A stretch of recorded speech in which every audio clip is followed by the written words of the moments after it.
எஸ்கேலேருந்து Kumar. So இன்றைக்கி என்ன வண்டி நம்ம இன்ஜின் பிரிச்சிருக்கோம் அப்படின்னு கேட்டிங்கன்னா, ஹோண்டாவில் வந்து பார்த்திங்கன்னா டியோ இன்ஜின் பிரிச்சிருக்கோம். ஸோ பார்த்தீங்கனாலே தெரியும், இப்போ வந்து பார்த்திங்கன்னா இன்ஜின் வைஸ் சேல்ஸ் வைஸ் நம்ம எல்லாமே நம்ம பிரிச்சிட்டோம். ஸோ இந்த வெஹிக்கிளில் வந்து பார்த்திங்கன்னா ப்ராப்பரான ஐலிங் நிற்கல. ஸோ இந்த மாதிரி ஒரு கம்ப்ளைண்ட் இருக்குது. ஸோ அதுக்காக தான் வந்து பார்த்திங்கன்னா இந்த இன்ஜினை நம்ம ஓப்பன் பண்ணியிருக்கோம். ஸோ இந்த இன்ஜினை நம்ம என்னெல்லாம் பண்ண போகிறோம் என்னன்றதை கண்டிப்பாக நம்ம கம்ப்ளீட்டாக பார்த்துடலாம். இது வந்து பார்த்திங்கன்னா ஒரு ஹோண்டா சீரியஸு. ஸோ இதை வந்து பார்த்திங்கன்னா நம்ம ஹெட்டு போர் எல்லாமே நம்ம ரிமூவ் பண்ணிட்டு என்ன ஏது அப்படின்றத கண்டிப்பாக உங்களுக்கு எக்ஸ்பிளைன் பண்ணுறேன். ஸோ எந்த வண்டியாக இருந்தாலும் கண்டிப்பாக வந்து எஸ்கே பைக்ஸை கான்டாக்ட் பண்ணுங்கள்.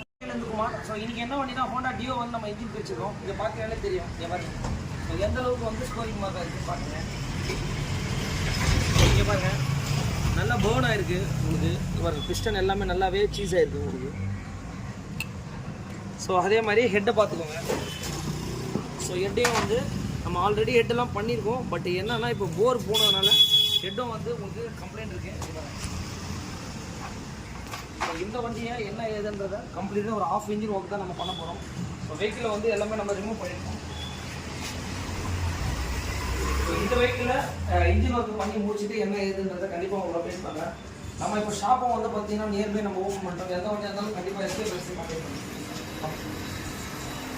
ஸோ எல்லாருக்கும் வணக்கம். எஸ்கேலேருந்து குமார். இன்றைக்கி என்ன வண்டி பார்த்துட்டு இருக்கோன்னா ஹோண்டா டியோவில் டிஎக்ஸ் ஹெச்இடி. ஸோ இந்த வெஹிக்கிள் வந்து பார்த்தீங்கன்னா நம்ம இன்ஜினோட ஒர்க் தான் பார்த்துட்டு இருக்கோம். ஸோ இன்ஜினை வந்து ரிமூவ் பண்ண போகிறோம். இந்த வெஹிக்கிளில் வந்து பார்த்தீங்கன்னா ஆயில் லீக் கம்ப்ளைண்ட் இருந்திருக்கு. ஸோ அது எந்த இடத்துல லீக் ஆகும் அப்படின்னு கேட்டால் அந்த மேக்னட் சைடில் தான். ஸோ இப்போ பாருங்கள், நம்ம ரிமூவ் பண்ணியிருக்கோம். எந்த அளவுக்கு வந்து பார்த்தீங்கன்னா இங்கே பாருங்கள் ஆயிலில். ஸோ ஃபுல் அண்ட் ஃபுல் வந்து பார்த்தீங்கன்னா எல்லாமே உங்களுக்கு சேரு ஆயிலு. ஸோ இந்த மாதிரி எதாவது இருந்ததுன்னா வெஹிக்கிளில் வந்து பார்த்தீங்கன்னா கண்டிப்பாக வந்து ஒரு கரண்ட் சப்ளைவாக இருக்கட்டும், எதுவாக இருந்தாலும் இந்த காயிலில் போய்ட்டு இந்த மாதிரி ஆயில் லீக் ஆகி இந்த மாதிரி டஸ்ட்டு ஏதாவது கண்டிப்பாக ஃபார்ம் ஆச்சுன்னா உங்கள் வெஹிக்கிளில் நிறைய ப்ராப்ளம் வரதுக்கு வாய்ப்புகள் இருக்குது. கரண்ட் சப்ளை சரியாக வராது. இங்கே பாருங்கள், எல்லாமே ப்ராப்ளம் வருங்க. இங்கே பாருங்கள், ஸ்டார்டிங் கம்ப்ளைண்ட் வரும். ஸோ இதெல்லாம் என்னன்னா இந்த இடத்துல இந்த ஆயில் சீல் லீக் கம்ப்ளைண்ட் தான் நம்ம பார்க்கணும். இது உள்ள வந்து பார்த்தீங்கன்னா ஒரு ஆயில் சீல் இருக்கும். So crank shaft oil seal சொல்லுவாங்க, இந்த பக்கம் வரும். இந்த மாதிரி யூஸ்ஃபுல்லான வீடியோஸை கண்டிப்பாக ஷேர் பண்ணுங்கள். ரொம்ப ஒரு மெயினான விஷயம். ஆயில் லீக் கம்ப்ளைண்ட் தானேன்னு சொல்லிட்டு நீங்கள் அப்படியே விட்டுடலாம். பட் இந்த வெஹிக்கிளில் ஹோண்டா சீரியஸில் நிறைய இந்த right side oil leakage complaint வந்து பார்த்தீங்கன்னா நிறைய வண்டியில் வருது. இங்கே பாருங்கள். ஸோ பார்த்தீங்கன்னா உங்களுக்கு ஒரு கம்ப்ளீட்டடாக உங்களுக்கு தெரியும் உங்களுக்கு. ஸோ இந்த வெஹிக்கிளில் தான் இன்றைக்கி நம்ம பண்ணிகிட்ருக்கோம். பண்ணி முடிச்சுட்டு இது ஒரு ஃபுல் இன்ஜின் ஓப்பன் பண்ணுறேன். ஸோ பண்ணி முடிச்சுட்டு என்னென்ன பண்ண போகிறோம் என்ன பண்ணிகிட்ருக்கோம் அப்படின்றத கண்டிப்பாக எக்ஸ்பிளைன் பண்ணுறேன். Okay, thank you.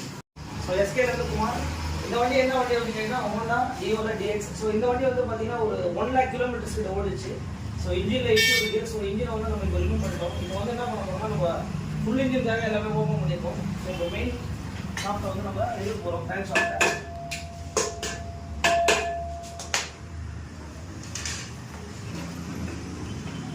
ஸோ கிராங்க் ஷாப்டை தான் நம்ம இப்போ வெளியே எடுக்க போகிறோம்.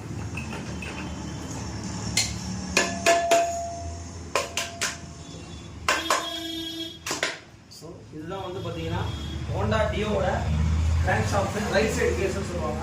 பார்த்தீங்கன்னா தெரியும். ஸோ இதை தான் வந்து நம்ம இப்போ ரிமூவ் பண்ணியிருக்கோம். ஸோ கிராங்கோட கண்டிஷன் என்ன ஆகுதுன்றதை பார்த்துருவோம். இப்படி தான் வெஹிக்கிளில் வந்து பார்த்தீங்கன்னா நமக்கு ரன் ஆகும். இதை மாதிரி இந்த வெஹிக்கிளில் எப்படி ஸ்டார்ட் ஆகணும்னு எப்படி ரன் ஆகும் அப்படின்னு கேட்டிங்கன்னா ஸோ இப்படி தான் வந்து ரன் ஆகும் உங்களுக்கு. ஸோ இதான் கிராங்க் ஷாஃப்ட். இதுதான் வந்து பார்த்தீங்கன்னா ஒரு வண்டிக்கு வந்து ரொம்ப ஒரு மெயினான விஷயம். இதுதான் வந்து ஒரு பேசிக். இது இருந்தால் தான் வந்து பார்த்தீங்கன்னா எல்லாமே ப்ராப்ளம் நடக்கும். ஸோ இதை தான் இப்போ வந்து பார்த்தீங்கன்னா நம்ம ரிமூவ் பண்ணியிருக்கோம். ஸோ தட்டி பார்த்தோம் அப்படின்னா இந்த ஹேண்டில் இந்த இடத்துல உங்களுக்கு ஷேக்கு உள்ள ஒரு நீடில் பேரிங்லாம் போயிருக்கும். இன்ஜின் பண்ணும்போது நம்ம ஆஃப் இன்ஜின் ஃபுல் இன்ஜின் சொல்லுவாங்க. ஸோ இது வந்து பார்த்தீங்கன்னா ஒரு ஃபுல் இன்ஜின் டைம் இன்ஜின் எல்லாமே ரிமூவ் பண்ணிட்டோம். ஸோ இந்த வண்டியை நம்ம எல்லாமே ரிமூவ் பண்ணிட்டோம். இந்த வண்டிக்கு என்ன நம்ம பண்ண போகிறோம் என்ன ஏதுன்றதை பார்த்து அப்டேட் பண்ணுறோம். ஓகே. ஸோ இந்த வெஹிக்கிள் வந்து பார்த்தீங்கன்னா என்ன வெஹிக்கிள் அப்படின்னா ஹோண்டாவில் டிஎக்ஸ். ஸோ இந்த மாடலுக்கு நம்ம ஒரு ஃபுல் இன்ஜினை வந்து பார்த்தீங்கன்னா நம்ம ரிமூவ் பண்ணியிருக்கோம். பார்த்தீங்கனாலே தெரியும் உங்களுக்கு. கிராங்க் ஷாஃப்ட்லாம் வந்து பார்த்தீங்கன்னா நம்ம இந்த வெஹிக்கிளில் நம்ம ரிமூவ் பண்ணிட்டோம். ஸோ இந்த வெஹிக்கிளில் கிராங்க் ஷாஃப்ட்லாம் வந்து பார்த்தீங்கன்னா கஸ்டமர் என்ன சொல்லியிருக்காருன்னா ரீகண்டிஷன் பண்ணணும் அப்படின்ற மாதிரி சொல்லியிருக்காரு. இப்போ இன்ஜின் வந்து நம்ம ரிமூவ் பண்ணியிருக்கோம். ஹெட்டு போரு எல்லாமே வண்டிக்கு என்னென்ன பண்ணியிருக்கோம் என்னென்ன அப்டேட்டுன்றதை கண்டிப்பாக உங்களுக்கு அப்டேட் பண்ணுறேன். ஒரு ஃபுல் இன்ஜின் ஒர்க்கை வந்து நம்ம இப்போ பண்ணியிருக்கோம். உங்களுக்கு பார்த்தீங்கனாலே தெரியும் உங்களுக்கு. ஸோ இந்த வெஹிக்கிளை கிட்டத்தட்ட வந்து பார்த்தீங்கன்னா ஒரு 95,000 kilometers ஓட்டிருக்காரு. நல்லாவே ஓட்டிருக்காருன்னு சொல்லுவேன் இந்த கஸ்டமர். வெஹிக்கிள் இந்த கிலோமீட்டர் ஓடும்போது கண்டிப்பாக தேய்மானம்னு ஒன்று இருக்கும். பட் அதை வந்து யாருமே வந்து நம்ம சரி பண்ண முடியாது, அதை நம்ம புது பொருளாக தான் மாற்றி ஆகணும். ஸோ இந்த வண்டி கஸ்டமர் என்ன சொன்னார்னா, ஒரு எனக்கு நீட்டாக வேணும், பர்ஃபெக்டாக வேணுங்க, என்னென்ன இருக்குது எல்லாமே பண்ணிவிடுங்க அப்படின்னு சொன்னார். ஸோ ஃபுல் இன்ஜினாக பண்ணி முடிச்சுட்டு கண்டிப்பாக இந்த வீடியோவை உங்களுக்கு அப்டேட் பண்ணுறேன். இந்த மாதிரி எந்த வண்டியாக இருந்தாலும் கண்டிப்பாக வந்து பார்த்தீங்கன்னா எஸ்கே பைக்ஸை கான்டெக்ட் பண்ணுங்கள். Thanks to all. இந்த வண்டி என்ன வண்டி அப்படின்னு கேட்டிங்கன்னா ஹோண்டா டியோல டிஎக்ஸ். ஸோ இந்த வெஹிக்கிள் வந்து பார்த்தீங்கன்னா கிட்டத்தட்ட ஒரு 1 lakh kilometers ஓட்டிருக்காரு இந்த கஸ்டமர். ஸோ இந்த வண்டியை தான் வந்து பார்த்தீங்கன்னா இன்றைக்கி நம்ம வந்து ஒரு இன்ஜின் ஒர்க் பண்ண போகிறோம். இன்ஜின் ஒர்க்கே வந்து ஆல்ரெடி நிறைய வீடியோஸில் சொல்லியிருப்பேன். 3 கேட்டகரியாக பிரிக்கிறோம், ஏபிசி அப்படின்னு சொல்லிட்டு. சின்றது வந்து பார்த்தீங்கன்னா ஃபுல் அண்ட் ஃபுல் ரீகண்டிஷன், பின்றது வந்து பார்த்தீங்கன்னா crank shaft recondition, cylinder kit பூஸ், ஏன்றது ஒரு கம்பெனி செட்டிங் மாதிரி A to Z full and full மாற்றுறது. ஸோ இந்த வெஹிக்கிளுக்கு வந்து இப்போ நம்ம என்ன பண்ண போகிறோம் அப்படின்னா பி கேட்டகரி தான் பண்ண போகிறோம். கஸ்டமருக்கு ஏற்ற மாதிரி நம்ம வேலை செஞ்சு கொடுக்குறோம், அவ்வளோதான். இதுதான் சிம்பிள், வேறு ஒன்றும் கிடையாது. இதை பார்த்துங்க. ஸோ இது என்ன பண்ணியிருக்கோம் அப்படின்னு கேட்டிங்கன்னா கிராங்க் வந்து ரீகண்டிஷன் பண்ணியிருக்கோம். ஸோ பார்த்தீங்கனாலே தெரியும் உங்களுக்கு இது என்ன பண்ணியிருக்காங்க அப்படின்னா கிராங்க் ஷாஃப்ட் வந்து இந்த ஹேண்டை மாற்றிருக்காங்க. பார்த்தீங்கனாலே தெரியும் உங்களுக்கு 2 பேரிங் மாற்றிருக்காங்க. ஸோ அதுக்கப்புறம் சிலிண்டர் கிட்டும் புதுசு, பார்த்தீங்கனாலே தெரியும் உங்களுக்கு. ஸோ இது கூட வந்து பார்த்தீங்கன்னா பிஸ்டன் அண்ட் எவ்ரி திங் எல்லாமே வந்துடும் உங்களுக்கு. ஹெட்டையும் வந்து பார்த்தீங்கன்னா ஹெட் ஒர்க் பண்ணியிருக்காங்க, valve sitting and every thing எல்லாமே எப்படி இருக்குன்றதை பார்த்துங்க. ஹெட்டுனா இப்படி தான் இருக்கணும். கண்டிப்பாக இன்ஜின் பண்ணும்போது ஹெட்டெல்லாம் நம்ம கம்பல்சரி க்ளீன் பண்ணி ரெடி பண்ணி தான் போடணும். நம்ம வால்வெல்லாம் மாற்றிட்டு அதுக்கப்புறம் வண்டிக்கு தேவைப்படுறது என்ன அப்படின்னு கேட்டிங்கன்னா டைமிங் செயின் கிட்டு. அதுக்கப்புறம் வந்து பார்த்தீங்கன்னா கிளச்சில் வந்து பார்த்தீங்கன்னா கிளச்சி ரோலர், ஹப்பு, அதுக்கப்புறம் வந்து பார்த்தீங்கன்னா அதில் வர பிளேட்டு, அப்புறம் வந்து வீல் புஷ். ஸோ கிளச்சி இந்த ஃபுல் செட்டை நம்ம மாற்ற போகிறோம். அதுக்கப்புறம் வந்து பார்த்தீங்கன்னா டென்ஷனரு, இது ரொம்ப ஒரு மெயினான விஷயம். பிஸ்டன் ரிங்ஸ் வந்துடும், பேக்கிங் இதிலே வந்துடும். அதே மாதிரி டைமிங் பேடுங்க, பார்த்தீங்கனாலே தெரியும் உங்களுக்கு. அதுக்கப்புறம் இது வந்து பார்த்தீங்கன்னா ஹெட் ஓரிங்க. ஸோ இந்த மாதிரி ஒரிஜினல் பார்ட்ஸை வச்சு நம்ம இன்ஜின் வந்து எந்த ஒரு ஒர்க்காக இருந்தாலும் நம்ம வந்து பார்த்தீங்கன்னா ஒரிஜினல் தான் பண்ணிட்டு இருக்கோம். ஸோ அதுக்கான ரெஸ்பான்சிபிலிட்டி நாங்கள் கண்டிப்பாக உங்களுடைய ஆதரவு கண்டிப்பாக இருக்குது. ஏன்னா நிறைய வீடியோஸில் நிறைய பேர் சப்போர்ட் பண்ணுறீங்க, நிறைய பேர் கால் பண்ணுறீங்க. நம்மளால் முடிஞ்ச அளவுக்கு எவ்வளோ குயிக்காக வெஹிக்கிளை எடுத்துட்டு நம்ம ரெடி பண்ணி கொடுத்துட்ருக்கோம். Main thanks to all. எல்லாருக்கும் ஒரு நன்றி கண்டிப்பாக தெரிவிச்சேன். ஏன்னா இன்றைக்கி வந்து பார்த்தீங்கன்னா ஒரு வீட்டு பக்கத்துலேயே பண்ணிட்டு இருக்கோம். இப்போ வந்து நம்ம ஷாப் ஓப்பன் பண்ணி ஷாப்பில் பண்ணிட்டு இருக்கோம். ரொம்பவே சந்தோஷமாக இருக்குது. மெயின் உங்களுடைய ஆதரவும் கூட. மெயின் இன்றைக்கி இந்த வண்டியை நம்ம பண்ணி முடிக்க போகிறோம். அங்கே பார்த்துங்க எல்லாமே நம்ம ரிமூவ் பண்ணியிருக்கோம். ஸோ ஃபுல் இன்ஜின் ஒர்க்குங்க. இது ஒரு கம்ப்ளீட்டாக தான் பண்ணி கஸ்டமர் வந்து அடுத்து ஒரு 1 lakh போடுற மாதிரி எனக்கு கஸ்டமர் சொல்லியிருந்தார். ஓகே சார் அப்படின்னு சொல்லி தான் கண்டிப்பாக பண்ணி முடிச்சுட்டு இந்த வீடியோவில் நெக்ஸ்ட் வீடியோவில் உங்களை சந்திக்கிறேன். மெயின் நம்மளோட வீடியோ ஷேர் பண்ணுங்கள். ஓகே. ஸோ இப்போ வந்து பார்த்தீங்கன்னா இன்ஜினில் எல்லா ஸ்பேருமே நம்ம டீட்டெயில் பார்த்துருப்பீங்க. ஆனால் மெயினான விஷயங்க, இது வந்து பார்த்தீங்கன்னா ஒரு மோட்ரு மாதிரிங்க. இது வந்து பார்த்தீங்கன்னா ஒரு மெயினான என்ன சொல்லுவாங்கன்னா ஆயில் பம்புன்னு சொல்லுவாங்க.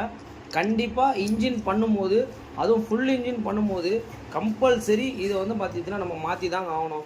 ஏன் எதனால் சொல்கிறேன்னா, இங்கே பாருங்கள், இந்த வீல் தான் வந்து கரெக்டான முறையில் உங்களுக்கு பம்ப் பண்ணி மேலே வந்து பார்த்தீங்கன்னா சிலிண்டர் கிட்டுக்கும் ஹெட்டுக்கும் வந்து பார்த்தீங்கன்னா ப்ராப்பராக போகும்.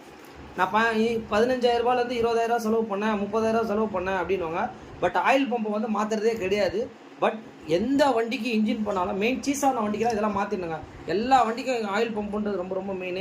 இது ஒன்றும் பெரிய காஸ்ட்லாம் கிடையாது. உங்களுக்கு அதிகபட்சம் ஒரு 200 ரூபாலேருந்து 300 ரூபாய்க்கு ஏற்ற மாதிரி எல்லா வண்டிக்கும் மாறும் உங்களுக்கு. அதனால் கண்டிப்பாக ஆயில் பம்பை கண்டிப்பாக மாற்றுங்க. அதே மாதிரி ஃபுல் ஆயில் சீல் கிட்டுங்க. இந்த ஹோண்டா சீரிஸில் பிடிச்ச விஷயமே அதாங்க, அவங்க கம்ப்ளீட்டாக எல்லாமே நீட்டாக கொடுத்துருவாங்க. இந்த வெஹிக்கிளில் பார்த்துங்க நம்ம என்ன ஒர்க் பண்ணியிருக்கோன்னா ஒரு ஃபுல் இன்ஜின் ஒர்க் பண்ணியிருக்கோம். வெஹிக்கிள் வந்து ஸ்டார்டிங்கில் தான் இருக்குது. ஸோ இந்த வெஹிக்கிள் வந்து பார்த்தீங்கன்னா crank shaft recondition, so cylinder kit புதுசு, அதுக்கப்புறம் கேம் ஷாஃப்ட், ட்ராக்ராம், வால்வு, ஸோ எல்லாமே நம்ம பண்ணியிருக்கோம். So everything work fix பண்ணி முடிச்சிட்டோம். ஸோ இந்த மாதிரி எந்த வண்டியாக இருந்தாலும் கண்டிப்பாக சொல்லுங்கள், நம்ம பண்ணி கொடுத்துருக்கோம். இந்த வண்டி வந்து ஒரு ஃபுல் இன்ஜின் ஓப்பன் பண்ணி எல்லாமே பண்ணியிருக்கோம். இந்த கஸ்டமருக்கு எவ்வளோ கிலோமீட்டர் ஓடிருக்குன்னா இந்த வண்டி நல்லாவே ஓட்டியிருக்காரு. ஸோ 92,648 கிலோமீட்டர் ஓட்டியிருக்காரு. ஸோ ஓட்டினதுக்கப்புறம் தான் நம்ம ஒரு இன்ஜின் ஒர்க் பண்ணியிருக்கோம். அந்தளவுக்கு கஸ்டமர் வந்து மெயின்டெனன்ஸாக பண்ணிட்டு இருந்தார். ஸோ இது ஒரு ஃபுல் அண்ட் ஃபுல் வந்து பார்த்திங்கன்னா கஸ்டமர் என்ன சொன்னால் ரொம்ப நீட்டாக எனக்கு பண்ணி கொடுங்க அப்படின்னு சொன்னார். ஸோ அதுக்கேற்ற மாதிரி நம்ம ஒரு பர்ஃபெக்டாக பண்ணி முடித்து இப்போ வந்து பார்த்திங்கன்னா ரெடி டு டெலிவர்ட். வண்டி வந்து ஸ்டார்டிங்கில் தான் இருக்குது. இன்ஜின் எவ்வளோ ஸ்மூத்தாக இருக்குன்றதை செக் பண்ணிக்கோங்க. இங்கே பாருங்கள். ஸோ வண்டி வந்து ஸ்டார்டிங்கில் தான் இருக்குது. இந்த மாதிரி எந்த வண்டியாக இருந்தாலும் கண்டிப்பாக நம்ம சொல்லுங்கள். ஒரு வீடியோ மூலியமாகவும் இந்த வண்டிக்கு என்னென்ன ஸ்பேர் மாற்றிருக்கோன்றது எவ்ரி திங் எல்லாமே கண்டிப்பாக உங்களுக்கு இந்த வீடியோவில் ஃபுல்லாகவே தெரிஞ்சிருக்கும். கம்ப்ளீட் ஓய் பார்ட்ஸ் போட்டிருக்கோம். Thanks to all.